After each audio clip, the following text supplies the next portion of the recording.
This is Rolfe. Aladdin! Rolfe has been creating angry video game nerd videos for nearly 20 years, something I wish I could say about myself. Yeah, well, wait till I draw your suicide note in your own blood, you bunny fucking bitch. I'm coming over, I'm gonna kill you. I'm gonna kill your whole motherfucking family. He is truly one of the most influential internet creators. Now take note of his hair throughout the years, and let me remind you of the story of Samson in the Bible, who lost all of his strength after he lost all of his hair. I'm calling this the Rolfe effect. Do these people not want me to have any help? Do they want me to suffer and do everything myself? They probably just haven't logically thought it through. Screenwave helps me make the videos. The first episode had a problem with the script. One of our writers had somehow added a portion that was taken from a pre-existing article. Rolfe has made some of my favorite YouTube videos, from just the coziness of the early reviews, Monster Madness, Board James is so well thought out, and I love Bootsy, no more Bootsy. I love the new AVGN episodes that play with the format and become huge mindfucks, and by new AVGN I mean 7 years ago. Around this time he was making the AVGN movie, a movie I couldn't fucking find anywhere except for the Internet Archive. In the remake of its video game tie-in, they removed all the characters from the AVGN movie and Nostalgia Critic for no fucking reason. The movie was critically panned by both normal people who didn't know who this character was and why he was just named Nerd, and actual nerd fans who didn't know who this character was and why he was just named Cooper.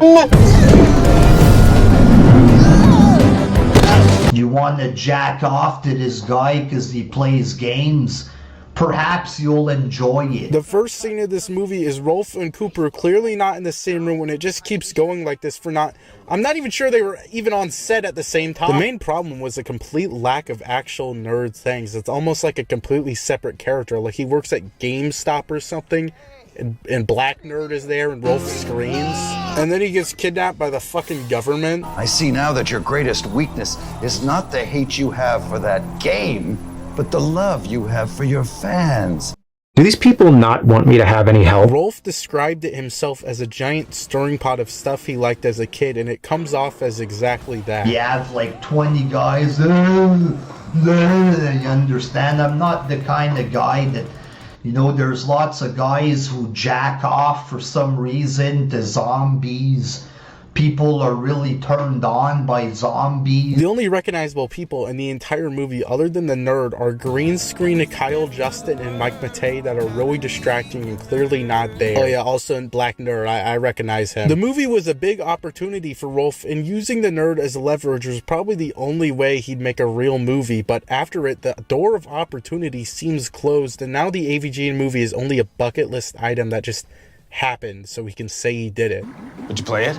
What, are you kidding me? Just looking at it makes me feel like having an anal evacuation. I'd rather... This is the script to the Angry Video Game Nerd movie. 8 out of 10. I actually really like this movie. Did you see the size of those melons? Take a note, McButter.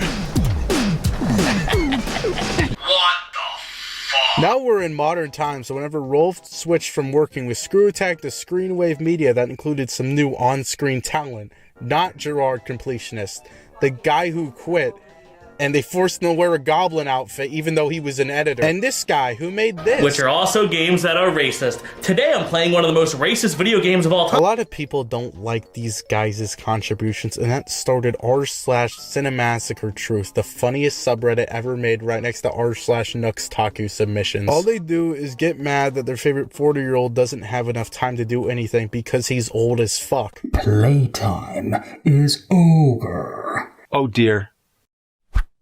But that damn onion would not stay in my mouth. I think people should be fair to Rolfe, especially because he has baby Rolfes now. I do not doubt he's busy. But it's also fair to me to point out that things feel slightly more soulless. Here's my best example, Pepsi Man. He broke me. He destroyed me. He ruined me. Yeah, I understand. He turned my beer into Pepsi. This episode has the most nothing review segment. I can't even remember what he says. Then Pepsi Man is annoying Rolfe throughout the entire review until the guy from the actual Pepsi Man shows up. And this is really cool and exciting, and Rolfe is acting like he's talking to fucking Kieran. That's the face you give to Kieran. This right here is revolutionary. You see, he already parodied this scene in an old video. Let's look at that. Holy shit, look at the lighting. Look at the angle. Now go back to the new one. What am I gonna do? What is this Angry Joe green screen bullshit? If too many episodes didn't do anything interesting, they would release a new one that was still not interesting but on a green screen. And I have to keep talking because there's so many examples, oh my god. One joke would stand out instead of the entire episode. Rolfe knew how to get some nice views and angles, but now every episode is a static shot. That means everything has to move. The microphone, I have to take this wire down, and then the lights. You can imagine how much of a pain these are. But when I'm short on time and trying to be as quick, as convenient, and efficient as possible, I just stick to the couch shot. Okay, well that makes sense. Now let's talk about the lights. What is this? Some kind of anti-gravity experiment? There would be some points where I literally just wouldn't watch. Not like it's the worst thing ever, but I viewed AVG and like on the same level as Walker. And you don't want to be like Walker. Actually, both are pretty good. They get too much hate, but this is definitely a reason people prefer the old days. In 2008, Rolfe made fun of the prospect of still reviewing games in the future using the Wii as an example.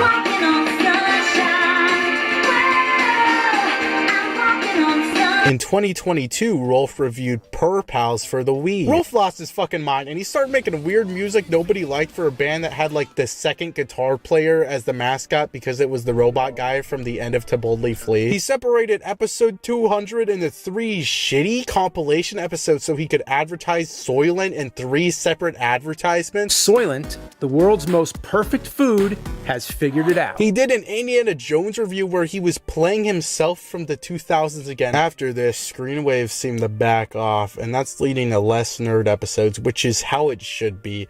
Rolfe is left to be Rolfe in harmony.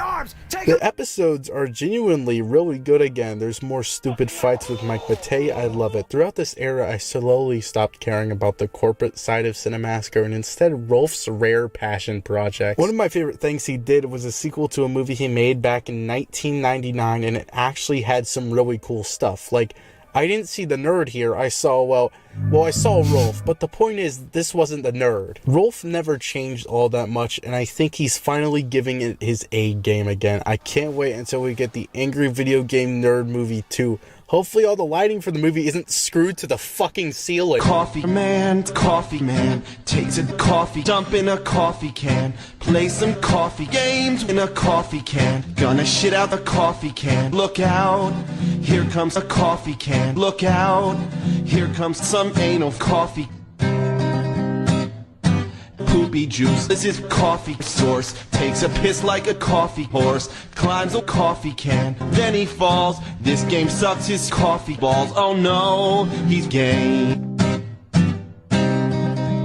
When he sucks balls, he feels so ashamed. He shoots coffee from his penis. Fucking whore.